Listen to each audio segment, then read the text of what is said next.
गर उदासी लगे सताने तो न घबराइए, ये तरीका है बड़ा आसान, इसे अपनाइए। राह के सारे अंधेरे इससे फिर मिट जाएंगे, सबको जियारे की राहें दिखाते जाइए, राहें दिखाते जाइए।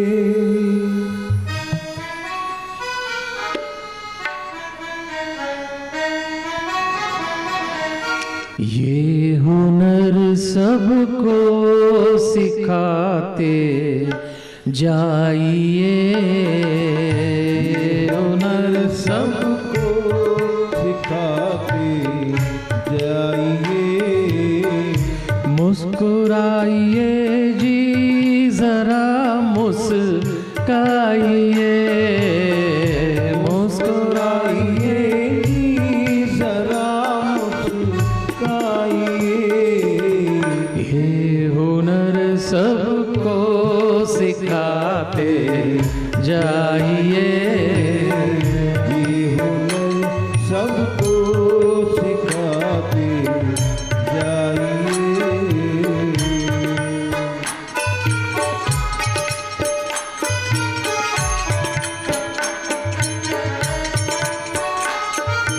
देखिए, शब्द रूप ब्रह्म रूप, विष्णु और ब्रह्मा प्रकट हुए, दोनों ने स्तुति की।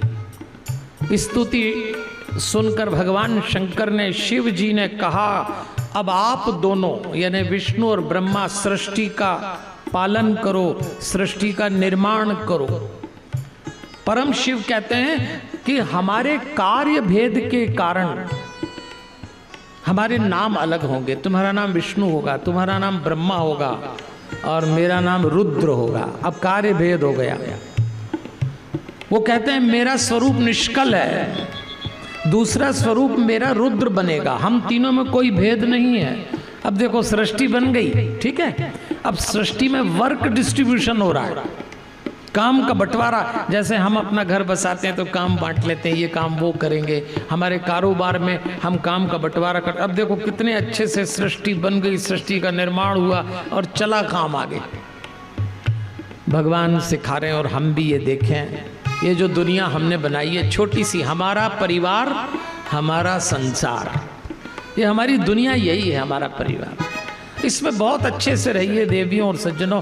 आज हमारे रहन सहन के कारण हमारे घरों में नेगेटिविटी उतर आई। आजकल ये दो शब्द बहुत चलते, नेगेटिविटी और पॉजिटिविटी। ऐसा होता ना, बहुत नेगेटिव हो गए। किसी के घर जाओ, किसी स्थान पे बैठो तो लगता है बहुत नेगेटिविटी फील हो रही है। क्या होता है नेगेटिविटी और पॉजिटिविटी? देखो, मैं एक छोटा सा किसी शायर का शेर है, मुझे तो मंत्र जैसा लगता है। लोगों ने फेंके थे जो पत्थर हम पर।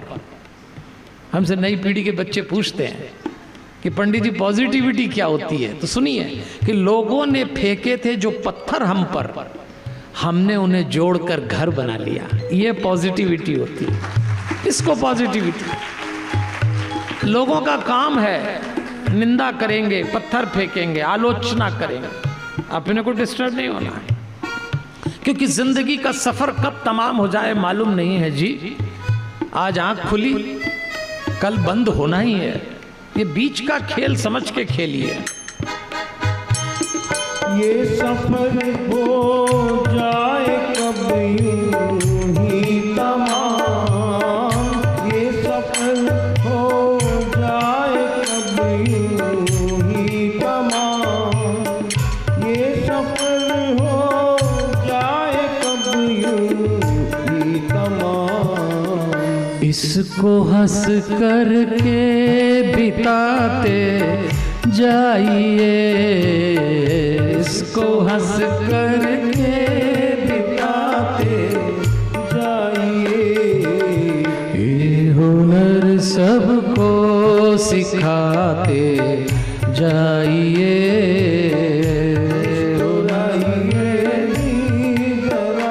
अरे भैया, आप बहुत प्यारे लोग हैं। ब्रजराज नगर वालों को देख के तो आनंद आ गया। आपकी एक स्कीम चल रही है, कल भी चल रही थी और आज दूसरे दिन भी चल रही है। और वो स्कीम ये है कि मुस्कुराने का भजन क्या सीरियसली गाते हैं आप। अरे मुस्कुराने का भजन तो मुस्कुरा के आप में से कुछ तो परमानेंट राम नाम सत्य वाले हैं। अरे मुस्कुराने का भजन तो मुस्कुरा के करिए। आप मनुष्य हैं तो मुस्कुरा सकते हैं। देखिए, मैं आपको बार बार कहता हूं जरा मुस्कुराइए। तो आप बिल्कुल ये मत सोचना कि मेरा इंटरेस्ट आपके होठ या दांत में है, इसमें मेरे को कोई लेना देना ही नहीं। मुस्कुराने का मतलब एक लाइफ स्टाइल है। आजकल एक बीमारी चली, डिप्रेशन। आप पढ़े लिखे लोग हैं इसलिए बात कर रहा हूं आपसे। आज संस्कार टीवी चैनल के माध्यम से सारी दुनिया इस कथा को सुन रही है ब्रजराज नगर की धरती से। तो मैं कहना चाहूंगा, भक्त को कभी उदास नहीं रहना चाहिए। बात बात पे डिप्रेशन होता है। आप जानते हैं डोपामाइन नाम का एक हार्मोन है। मैं विज्ञान सम्मत बात कर रहा हूं। डोपामाइन नाम का हार्मोन का स्तर जब बढ़ जाता है, बिगड़ जाता है, तो आदमी के भीतर ऐसा भाव पैदा हो जाता है निज स्वार्थ की वृत्ति का। किसी चीज को पाने की तीव्र इच्छा हो जाती है। इस हार्मोन का स्वभाव एक के बाद एक इच्छा पैदा करना, बेचैनी, समझ नहीं आना, इसको डिप्रेशन कहते हैं।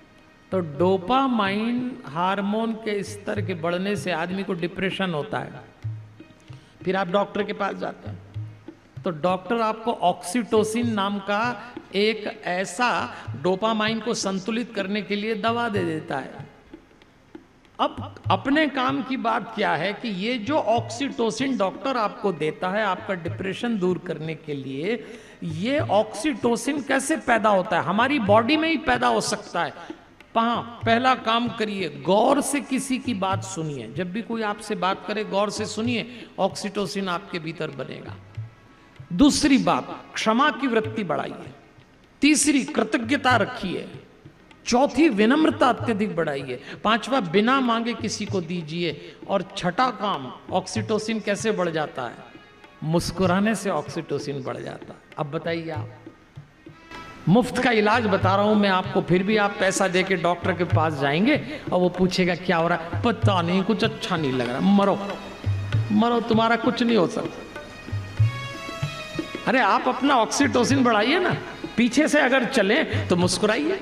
जितनी बार मुस्कुराएंगे आप उतनी बार आपका मेंटेन हो जाएगा हार्मोन का स्तर। फिर आपको कुछ दवा लेने की जरूरत नहीं, फिर आपको किसी से कहने की जरूरत नहीं पड़ेगी बहुत उदास है, आजकल मूड खराब है, अच्छा नहीं लग रहा। देवियों और सज्जनों, मैं इसलिए इस बात को कहता हूं, थोड़ा सावधानी से अपने जीवन में लें। उदास होना शोभा नहीं देता भक्त को।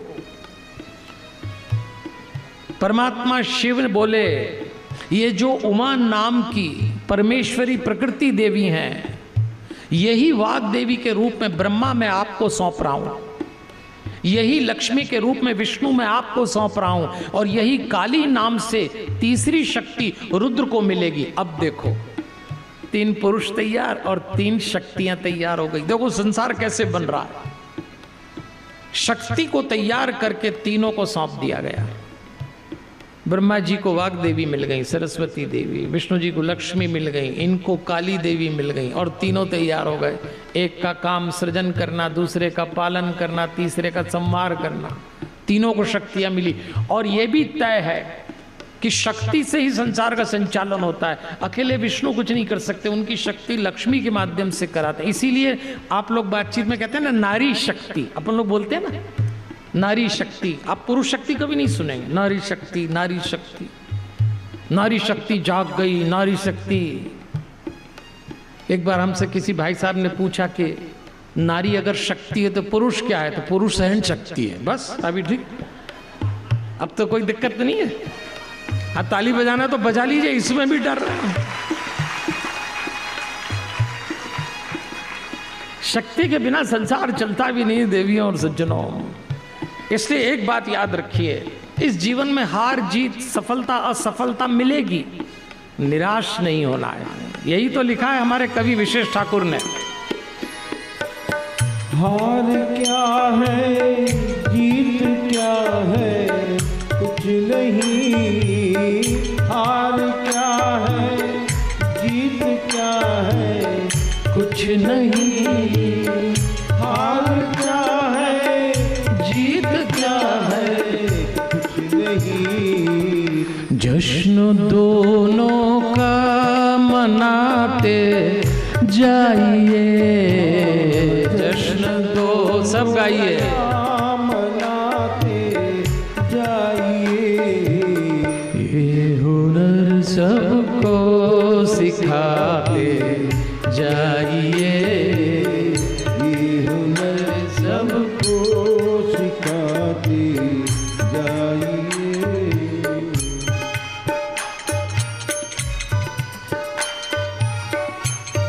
तो देवियों और सज्जनों, सृष्टि बनी, वर्क डिस्ट्रीब्यूशन हो गया।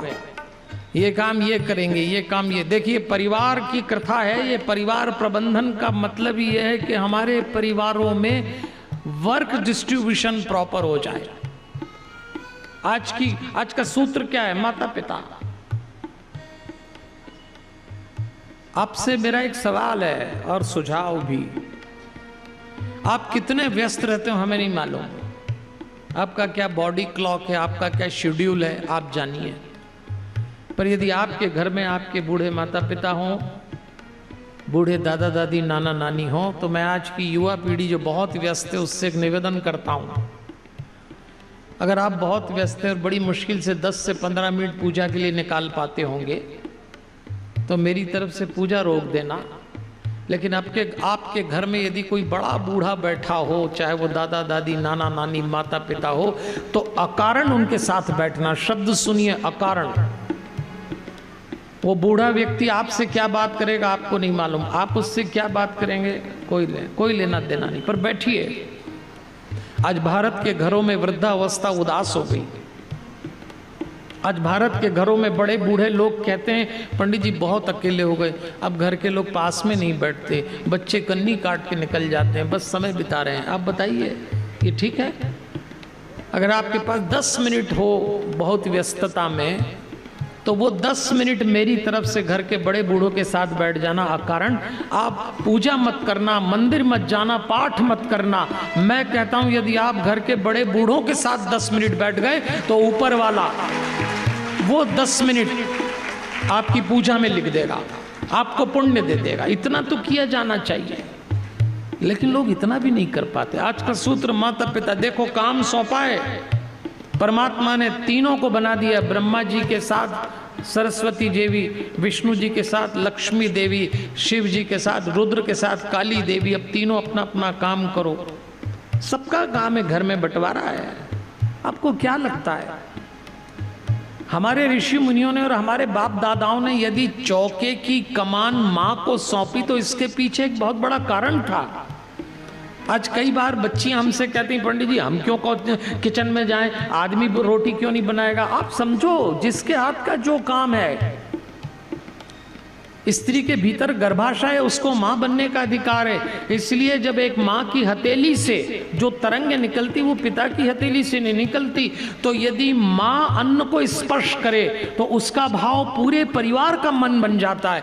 आप कोई नौकरानी नहीं है जो खाना बना रही हैं, आप पूरे घर को संस्कार दे रही हैं। आपका प्रसन्न चित्त से बनाया हुआ भोजन पूरे परिवार को प्रसन्न चित्त करेगा, इसलिए क्योंकि मां है आप।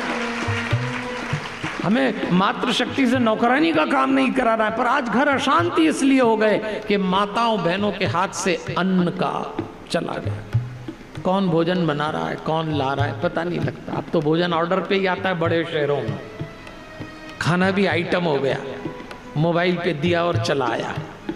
आपको अज्ञात हाथों से किया हुआ भोजन, अज्ञात हाथों से बना हुआ भोजन जब आप करते हैं, हरिओम, परिणाम तो आएगा। ये जो दिख रही है ना अशांति, ये जो बेचैनी, ये जो बच्चों की शिकायतें, ये जो घर में एक दूसरे के प्रति जो भाव पैदा हुआ, उसमें अन्न की भी भूमिका है। शिव पुराण में वितरण किया गया है, बराबर समान रूप से कहा है शिव पुराण में। इसलिए मैं आपसे निवेदन करूंगा देवियों और सज्जनों, शब्द ब्रह्म है। एक एक शब्द प्यारा बोलिए अपने घर में, एक एक शब्द। क्या पता परमात्मा कब मिल जाए, कह नहीं सकते कब मिल जाए भगवान। अपने घर में पॉजिटिविटी बना। देखिए मैं रहता हूं उज्जैन में, शांतम के नाम से हमारा आश्रम है। सुंदरकांड की पहली पंक्ति का पहला शब्द है शांतम, तो मैं वहीं रहता हूं। और वहां हमने पॉजिटिविटी कैसे लोगों के जीवन में आए, इसके लिए कुछ प्रयोग किए हैं, वो मैं बताऊंगा आपको। क्योंकि मैं फिर आपको निवेदन करूंगा, भक्त को कभी उदास नहीं रहना चाहिए। क्योंकि हम शरीर पर टिकते हैं, मन में रहते हैं, इसलिए उलझ जाते हैं। थोड़ा आत्मा तक चलिए ना। बख्श देता है खुदा उनको, किसी शायर का शेर है, नाम याद नहीं है, पर बख्श देता है खुदा उनको जिनकी किस्मत खराब होती है। वो हरगिज बख्शे नहीं जाएंगे जिनकी नीयत खराब होती है। न मेरा एक होगा न तेरा लाख होगा, न तारीफ तेरी होगी न मजाक मेरा होगा, गुरूर न करिस शाहे शरीर का, मेरा भी खाक होगा और तेरा भी खाक होगा, किसी का नहीं बचेगा। आगे बढ़िए, इस शरीर से आगे बढ़िए। हरिओम। पता नहीं परमात्मा किस वेश में मिल जाए। आपको अगर यही कोशिश करना है कि मंदिर की मूर्ति में मिल जाए, तो शायद आप जिंदगी भर चूक जाएंगे। वो आरंभ हो सकता है, अंत नहीं होता। नारायण सेवा संस्थान वालों को परमात्मा कहां मिला, बताइए कहां मिला? आज कैलाश जी मानव कहते हैं कि मुझे अपाहिज, अपंग, लाचार, मजबूर, प्रकृति के मारे हुए लोगों में मेरा नारायण दिखता है। उनको दिख गया, हम भी देख सकते हैं। चलो इतना बड़ा काम न करें तो वो जो काम कर रहे हैं उसमें ही मदद कर दें, और उतना बड़ा काम न करें तो एक काम करें, अपने घर में जाके पति को, पत्नी को, बच्चों को देख के एक ही नारायण सेवा कर दीजिए। जरा मुस्कुराइए, अरे ये भी सेवा ही है। अपने लोगों को देख के घर में मुस्कुरा दोगे, भगवान ऊपर खुश हो जाएगा। देखो आप में से जो परमानेंट सूमड़ा है उसका तो मैं कुछ नहीं कर पाऊंगा, लेकिन जो मुस्कुरा सकता है वो तो मुस्कुराए। क्या पता मिल जाए कब परमात्मा, क्या पता मिल जाए कब परमात्मा, क्या पता मिल जाए कब परमात्मा। सबसे हंसते खिलखिलाते जाइए, सबसे हंसते खिलखिलाते जाइए। ये हुनर सबको सिखाते जाइए, ये हुनर सबको सिखाते जाइए। मुस्कुराइए जी जरा मुस्कुराइए, मुस्कुराइए जी जरा मुस्कुराइए। तो देवियों और सज्जनों, इस तरह से सृष्टि का निर्माण हुआ, काम का बंटवारा हुआ। अब भगवान अपनी इसी प्रकृति को चलाते हैं।